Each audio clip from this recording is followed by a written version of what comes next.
Hello everybody and welcome to another Doctor Who review. Now, I am in a familiar place with a familiar face. Hello. I'm back with Jamie once more, and this time we are doing a story of your request. Yes, it is. It's one of my absolute favourite stories, one of my favourite classic stories. It's a Jon Pertwee story, and it's usually rated as one of the best classic stories ever written.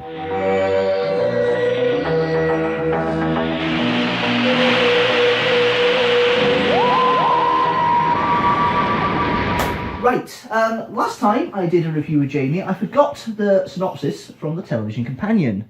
Luckily this time though, Jamie's managed to find a copy of the same synopsis, so I'm going to let him do the honours and read it out. The Doctor as an observer and unit are providing security cover at an experimental drilling project designed to penetrate the Earth's crust and release a previously untapped source of energy named Stallman's gas. Professor Stallman dismisses the concerns of the project's executive director, Keith Gold, and exceeds all safety margins in order to expedite the work. Soon, however, the drill head starts to leak an oily green liquid that transforms those who touch it into vicious primeval creatures with a craving for heat. The Doctor is accidentally transported by a partially repaired TARDIS console into a parallel universe where England is ruled by a military dictatorship. The drilling project is at a more advanced stage here, and thwarted by his friends' ruthless alter egos, he is unable to prevent the penetration of the Earth's crust, which ultimately causes the planet's destruction. Escaping back into his own universe, where the drilling is still in progress, the Doctor tries to warn of impending disaster. At first, he is disbelieved, but his words are borne out when the power-crazed Stallman is himself transformed into one of the hideous primordial creatures. The Doctor, aided by consultant Greg Sutton, kills Stallman with ice-cold blasts from fire extinguishers. He's finally able to shut down the drilling with only moments to spare. So that is the plot synopsis. Thank you very much, Jamie. No problem. It's interesting to hear a different voice do it than just me, but there we are. So, we'll get down to the nitty-gritty of the story then. What is your overall consensus of this story, Inferno? It's bloody brilliant. I love it. It's one of my absolute favourite stories. I never tire of watching this story. When I watch it, when it leads up to the end, it still feels tense as it did when I first watched it, even though you know that they're going to succeed and the world's saved, but there's still that tense feeling that doesn't change every time I watch it. I never tire of watching the story. It's one of my absolute favourites. It certainly stands up of the Pertwee era in regards to the story it works. There's a few, like every classic Doctor Who of this era, there's a bit of things you need to disbelieve in regards to the setting and the setup, but it is of a different time. We did discuss a little bit last time with Power of the Daleks. Yeah, we did. However, the story itself is very clever because it's one of these... We talked about it last time about the fact that you have two stories in one. Yeah. This is the first proper example of it I can understand that they tried. But they do a very clever thing in this, and it's a parallel universe part of the story. Sort of alternate history, parallel universe sort of fiction is one of my favourite realms of fiction. And it's brilliant, I mean, because obviously Inferno was originally written as a four-parter, and it would be a bit of an anticlimax. You know the world's not going to end, but we need to stretch this out to a seven-parter. So they obviously introduced this whole idea of being transferred to a fictional fascist Britain. And it's fantastic. It doesn't drop in the middle at all, Inferno. It stays constant all the way through. It is absolutely brilliant. It's one of the best written stories, and it's nice to see. And it must have been fun for the actors as well. They kind of, as it mentioned in the synopsis, the kind of evil alter egos of them. Well, not all of them evil. I mean, some of them turned out good in the end. But if you've not seen it, I won't spoil it. Obviously the brigade leader played fantastically by Miss Courtney. Absolutely brilliant. It's so nice. That must have been so much fun to actually do. Again, like talking about I know some of the special effects can be let down, but on certain things, the Primords, I can understand like the kind of people's what's the word I'm looking for, criticism of it, but I never bothered me. The sets are absolutely brilliant. The location is brilliant. The plot is brilliant. The characters are well written. They're more than just one-dimensional characters. There's so many layers, and there's this sort of budding romance between Sutton and Petra Williams, which is great. I mean, and it's explored in both universes as well. And we'll get into that a little bit later on in the plot. But it is really, I honestly cannot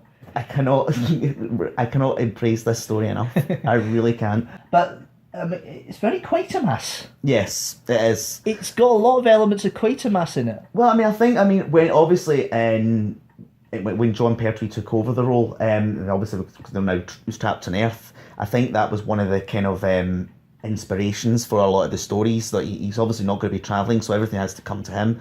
And the whole basis of Quatermass was a scientific troubleshooter who would go into these sort of situations and kind of sort them out.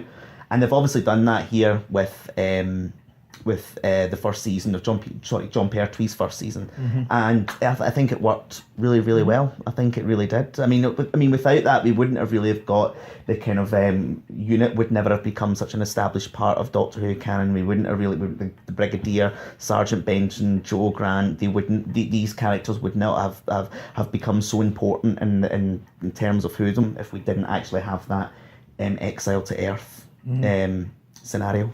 Yeah, absolutely. Going into scenarios and characters, you touched on it a little bit there. We'll go through all the main cast and characters as normal. So we start off as always with the Doctor himself, Jon Pertwee. Before you interject there, because you've got a lot to say about this. So, Aye. I really am going to be the interviewer here, just controlling the conversation a little bit. But in regards to the Doctor himself, this is the Pertwee I like, if I'm honest with you. I don't mind some of the elements of Pertwee's Doctor after this, but this is the Pertwee I like. This kind of sardonic wit, but still an intelligent man. It is very much akin to the earlier Doctors in the way his portrayal is. The kind of flamboyance and the dandiness isn't really there in full flow yet. I mean, this is the first instance I think of Venusian Aikido in the series. I think it is, yeah. Yeah. But Pertwee plays it well, and he plays it straight, and you can see why he went for the straight role, because it allows him to mellow and become more the avuncular uncle that he becomes later on. He certainly found his feet by this point. There's a lot of acid wit he has there. Yes, You, sir, are a nitwit. Yes, was you, one sir, of the phrases. are a nitwit. That was at Stallman, and he said it again in the parallel universe as well. Pompous, self-opinionated military idiot with the Brigadier at Lethbridge-Stewart at the end. It's But then we've got Liz Shaw, Caroline John. her last story as Her well. last story, yeah absolutely. I almost forgot. What's your thinking of Pertwee? Sorry, I'm going into this. You hit the nail right on the head there with Jon Pertwee's portrayal in this story. It's actually there's not really much I can add to it from what you've just said. We seem to be in sync with that. Nothing really I can add to it. Ladies and gentlemen, that's rare. See the power of the Daleks want to see that, but there we are. But yeah, you're privileged. You're privileged to have this agreed. Yes, absolutely. Liz Shaw, played by Caroline John. Now, I mentioned this to you when we were watching it earlier on. I think Caroline John's character of Liz Shaw is actually maybe about 5-6 years too early for a companion. It's a great experiment, and I think it laid the foundations for Romana later on, because there's a lot of elements that are very scientific, and elements in there that come out in Walla Ward's version of Romana particularly. They're more on an equal footing, rather with other companions. I mean, with the way the companion is written, they're always the companion is seen as our doorway. They're almost like the audience's representative in those scenes. So I mean, so we constantly have to ask, "What's happening, Doctor?" or "What's happening?" With Liz Shaw, we don't really get that, because she knows exactly what's going on. So I can understand why. I don't get me wrong, I love Liz Shaw. She's one of my favourite companions. But I can understand why they thought, actually, this maybe isn't working. We may have to either rewrite the character or bring in someone new. So they decided to bring in someone new, which suited Caroline John down to the ground, because she found out she was 4 months pregnant when she was filming, so she couldn't have done it anyway.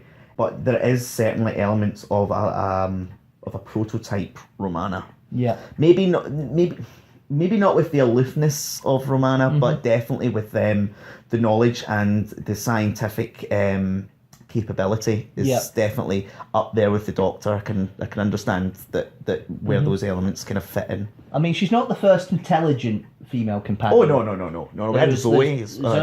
Barbara is actually Barbara, the Susan first one. as well. Susan as well. But they have always been paired as a Pauline Uh-huh. kind of characters, although Barbara's maybe not so much as Susan. Please don't get me started with Susan. Ah, Jesus.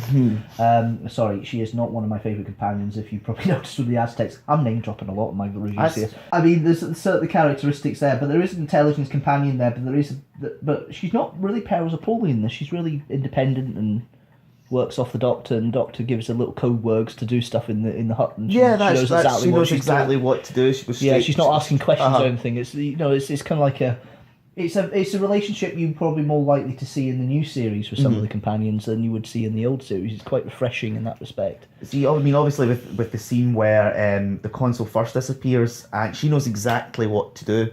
To turn, she has to switch off the power. With many companions, we look at that and go, I don't know what to do. I don't know what button to press. I don't know what lever to pull. Yeah, the other companions ran off and found somebody of intelligence to do it. She knows exactly what to do. Yeah. That's what I mean. She certainly softens the because when Liz Shaw first appears, she is quite austere. But obviously throughout the story, she definitely softens. But it's. Yeah, it's yeah. yeah. The only element I would say is, I don't know why, but people are not great fans of Liz Shaw. I can understand maybe from the point of view you were saying why she's not, but she lays the foundation for the most popular companion ever, which is Sarah Jane Smith. If it wasn't for Liz, I don't think you'd have Sarah, Leela, Romana as quickly as you would. I think you're quite right. Yeah. I think you're quite right on that. She was definitely... she wasn't a screamer, and a bit of a pathfinder in that field. I think there's definitely elements of Liz and Sarah Jane, and definitely in Romana, and Martha Jones as well, all the way down the line. Yep. But we've got the main supporting cast. So we have Olaf Pooley as Stallman, Professor Stallman. Professor Stallman. Now, I actually preferred his main universe character over the sort of fascist Britain parallel universe. We spoke about this earlier, and there's certain elements. He's still driven and he's still arrogant and pompous, and will stop at nothing to secure the success of his project. But there's certain elements there's certain slight cracks in his armor that show the kind of like the humanity underneath, like the moment where Petra has given orders against his wishes, and he says, "Even you, Petra," and there's a kind of moment you think he's really hurt by this. He's really, really hurt that the only person he thought that he could rely on has finally turned against him, which I don't particularly blame her, to be honest, because he's an absolute... I'm not going to swear. I'll point you if he does, don't worry.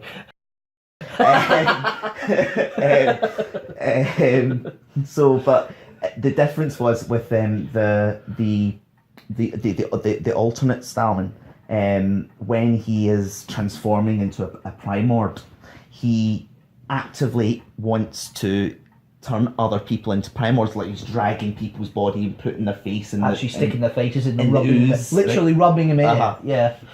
But we noticed that in the final episode, episode 7, when the Doctor returns to our world, he knows something's going on. He knows he's changing, and he says to the other scientists at the drill head, "Everybody out! I want everybody out. I will deal with this myself."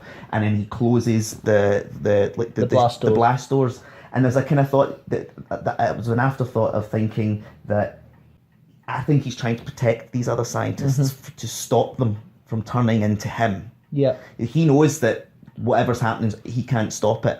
So instead of actively trying to convert other people to become Primords, he's getting rid of them so he can stop them from coming into Primords. And I thought that was quite a moment that maybe just at the very, very end, before he turned, that there was this kind of almost heroic act that I think, but maybe in many critiques of the story has been kind of overlooked, that at the very, very end he did his best to actually stop people. There was a good man underneath all that pompousness. There was a good man underneath under them all. Under all that, sorry. Yeah. Speaking of Petra, Petra Williams, played by Sheila Dunn, who happened to be the wife of the director Douglas Canfield. That's right. She plays more of a, I don't know how we can put this. I mean, she's an intelligent scientist as well in the female reign, and there's obviously a steeliness there, but there's obviously a softness underneath her, and we see that in both the parallel and the normal version. But she plays it pretty solidly, I think.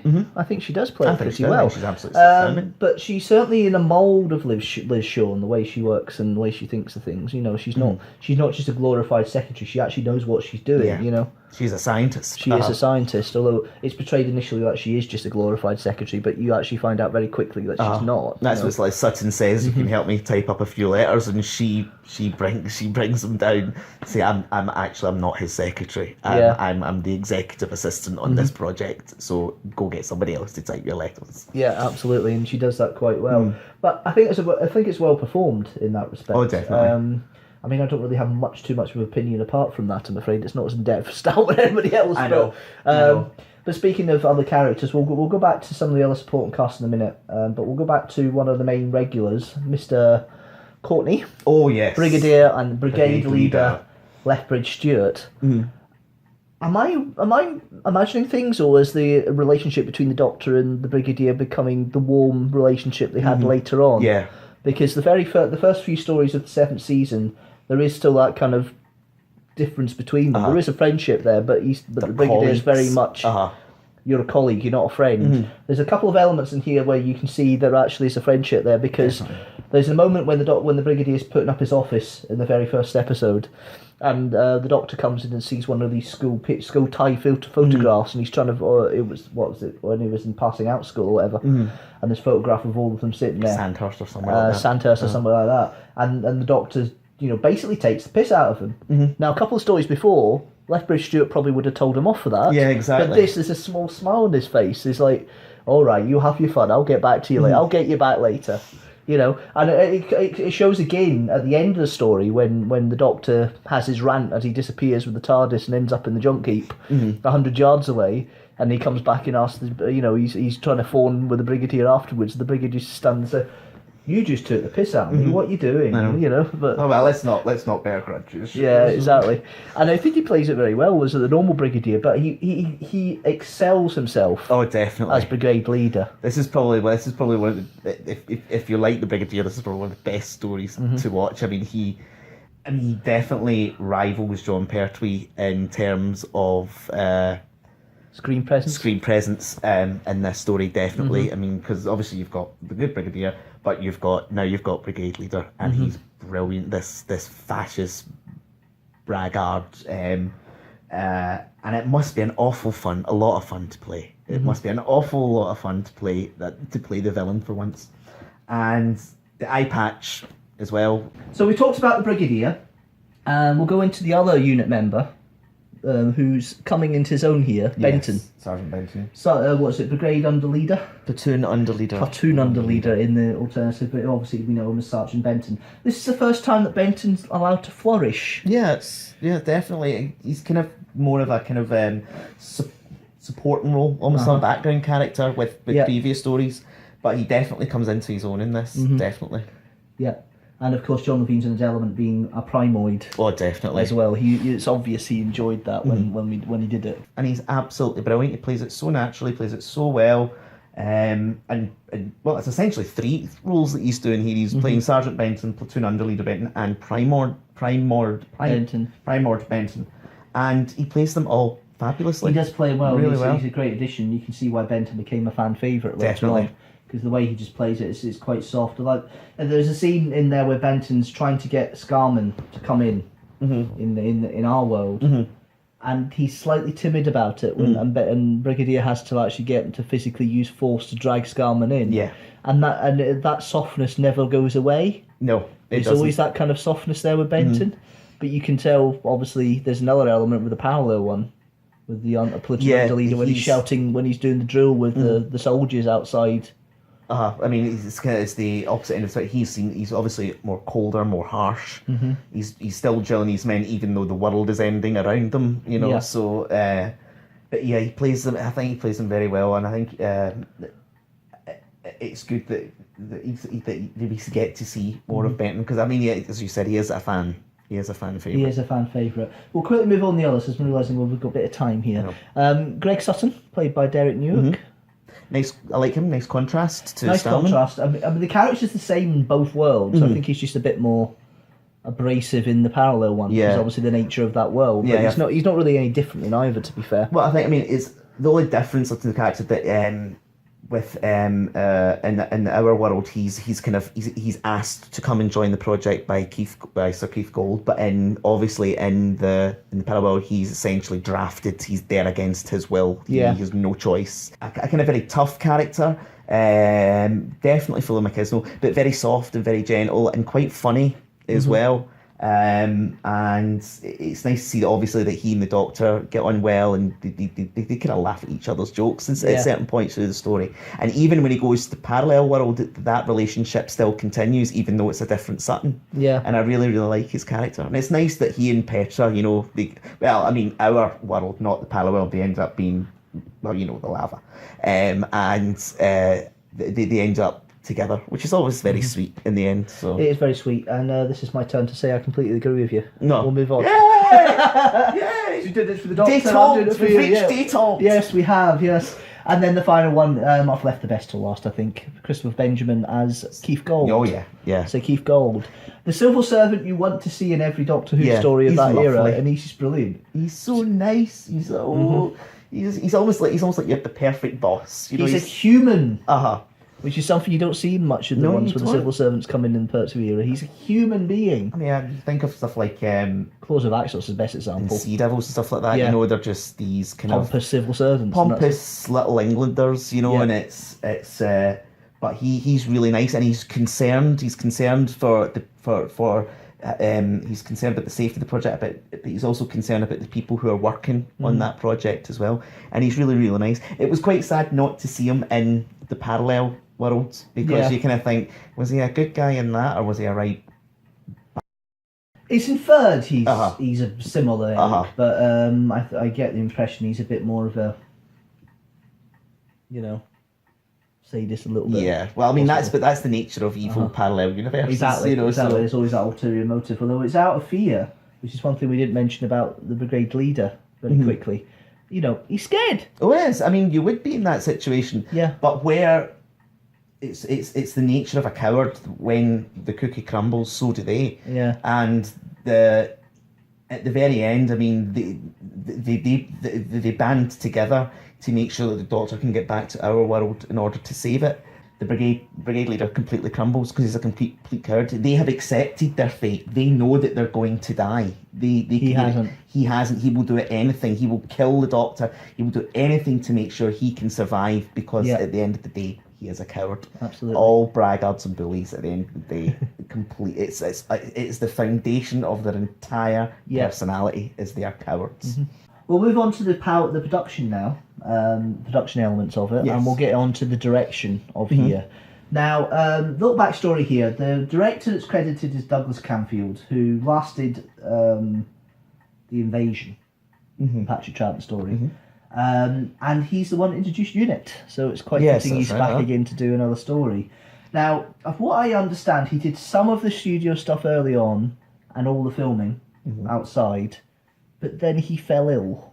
Yeah, he did. And Barry Letts covered the studio stuff, and you don't really see her join. No, you don't. You don't. I think. Not at all. But the only reason I believe it works is because Barry Letts directed Enemy of the World. Yeah, that's right. And that was a very action orientated one as well. And the way it worked, the way the setup is in there, the direction style is very similar. So I think that's probably why it fits in okay. Barry Letts had to come in and finish it. Obviously, he produced it this time, but he's director at heart, which is why they had all the agreements where he would direct an episode or story every year. Yeah, that's right. As part of keeping him as producer. Yeah, spot on. But production here is very well polished. I mean, we've got some amazing stunts in here as well, including the what was, you told me earlier on, it was the world record fall from the top of the building at the time. Yeah, it's like there's a sort of tower, and I think it was well over 9 stories, and that time it was the Guinness World Record for a stunt fall off a building.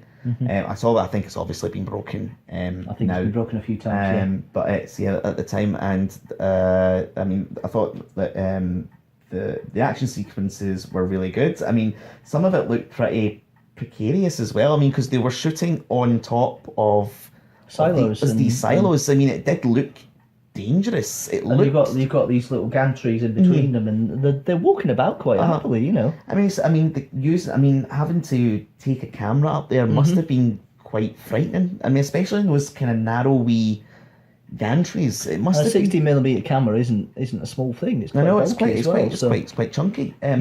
But I thought that the action sequences were absolutely spot on. I thought they were first class. Yeah. Production-wise, obviously you've got the Primoids. We've mentioned them already, but that's an interesting concept. That, you know, turning in, you know, they thrive on heat. And there's a couple of elements. There's a bit in the nuclear control room where you've got the Primoid that's run amok, is trying to affect the nuclear power supply, and this burnt outline on the wall. It's got a scorch mark. Yeah, that's really good. It's really quite cool. Yeah, and the way they worked it. So some of the production values are really good. I mean, there's elements there you can see. Obviously, I mean, the most comical and I mean, Doctor Who has to tease the elements anyway. But obviously, if it works, it works. But you've got to suspend a bit of disbelief. The only bit I don't like is the sequence with the Doctors between universes, and he's doing he's got his gurning. Yeah. Pertwee can't do. Pertwee can't really do distress on his face. It looks like he's just gurning in a comedy way. Yeah. And the mirror shots and things like that. But apart from that, the rest of it stands up quite well. Sound-wise, it stands up well because there's lots of background noise. I was saying earlier on there isn't any music, but effectively there is. But it's background noise. It's the continuous drilling in the background that seems to get more and more intense as time goes on, story goes on, which helps build up the sense of tension. So I mean, the only real kind of use of music is obviously the theme music in the opening and closing credits, and there's kind of moments where you see Stallman, you know, he's starting to change, and there's the kind of, it was written by Delia Derbyshire, and I've forgotten the piece of the music. I think it was called Blue Veil and Golden Sands. I think that's the only point in the whole story where music is used to that effect. It's all about sound. It's all the sound itself sets the scene. I think that's one of the reasons why it's one of the favourite stories. It just seems to be the use of sound in it is just absolutely incredible. It's so well done. Yeah, and it's one of these. It's rarity to have lack of sound at that time because music's starting to become a bit more influential when it comes to keeping the plot along. Because obviously the '60s stuff has a lot of non-musical elements, but the early '70s stuff is starting when you see a lot more music coming in. It's like when you see if you watch Terror of the Autons, which is the next story, it's very music heavy. I mean, it's obviously it's Dudley Simpson, and the music's great, but it's very music heavy, and it's all synthesizers, and it's a very nice contrast going from bare minimal music or minimalist music, I should say, to being quite music heavy, and I think that's one of the reasons why Inferno stands out. Apart from that, it's a cracking story, and I will say that ad nauseum. It is an absolutely brilliant story. The acting is first class, the writing is first class, the sets, the location, everything is absolutely brilliant. I cannot recommend this story enough. I really, really can. You've watched it a lot. It's like it's your Happiness Patrol. Oh, definitely. Happiness Patrol is one of my favourite stories, and you can tell that from the review. Another link click, I know. But you can tell that from the review that I do with the Happiness Patrol. I was watching it earlier on just to get a feel of the sort of reviews, because you were talking about this being your favourite story, so I want to see how I was coming across. And I go really in depth with it like you have here. So you can tell when people really love a story, and this is definitely one of yours. Oh, definitely. Absolutely. If it's difficult for me to choose a favourite story, because I have different favourites. I have different favourites for different reasons, but this one's definitely in my top 3. Definitely Inferno. Well, speaking of top 3 and scoring, it's that time. Okay. I'm interested to see how many TARDISes out of 5 you're going to give this. And 5's the maximum I can give. 5's the maximum. I can't give any more. No. 5. I thought you might say that. Out of doubt. I mean, this is his favourite story. I understand completely where you're coming from, but it is in the echelons of Happiness Patrol material for me. So 4.5 out of 5. Oh, well, thanks. 4.5 out of 5. That's so grand. There we are. We approve on that. Again, half a TARDIS difference, but then again, what's half a TARDIS between friends? No, well, quite a lot of what I'm understanding, but well, I wasn't going to mention that. Anyway, that's it for now. thank you very much for watching as always. Thank you, Jamie, once again. My pleasure. Anytime, Barry. We will return once more this year. Yes. Well, we're planning to anyway. But it won't be just Jamie in the review he next turns up in. We're trying to get a few people together and do it in the one big one. So this is going to be like the finale. Yes. For the reviews for this year. This is the season finale. I'm actually excited about that. But yes, there's Kidstructor next week as always. If you like what you see, don't forget to subscribe, comment below, hit the notifications bell. Do all that.